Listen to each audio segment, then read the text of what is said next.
अगर तुसीं भी घट पैसों के अपना घर बनाना चाहते हैं तो तुहानूं अज मैं एक ऐसा तरीका दिखावांगा जिहदे नाल तुसीं हज़ारां नहीं बल्कि लखां पैसे बचा सकते हैं। अस्सलाम वालेकुम दोस्तों, अज आपां गल करांगे गारे की चिनाई जिहड़ी कि देहात दे विच बड़ी मशहूर वा।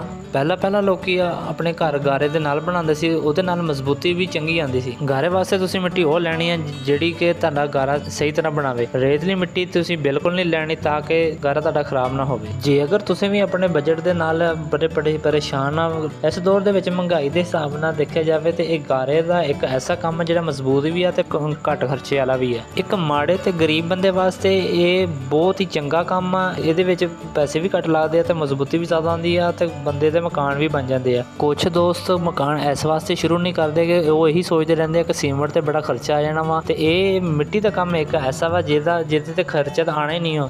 जिस तरीके के मैं गारा बना रहा इस तरीके तुसीं भी गारा बनाना वा। अमीरां वास्ते हुंदा वा पैसा तो गरीबां दे हिस्से 'च आती है मेहनत। तो दोस्तों मेहनत तुसीं डट के करा करो, मेहनत विच कोई मैना नहीं। मेरे मजदूर गए हुए सी कणक वड्ढण, छुट्टियां ते गए हुए सी तो इसलिए मैं खुद ही काम कर रहा वा। अज दोस्तों जिन्हें भी चिनाई हुई सारी गारे दे नाल हुई है, लेकिन उपर वाले जिहड़े दरवाजे टॉप वाले जिहड़े 2-3 वार आ ये सीमेंट के नाल असीं वार दिते हैं क्योंकि इत्ते पैना हुंदा लैंटर। वीडियो चंगी लगे तो लाइक करिया करो, चैनल ते नवें तो सबसक्राइब लाजमी कर दिया करो, नाल लगे बैल भी प्रेस कर दिया करो। कमेंट सैक्शन दे विच तुसीं अपनी राय लाजमी शेयर करा करो। थैंक यू, अल्लाह हाफिज़।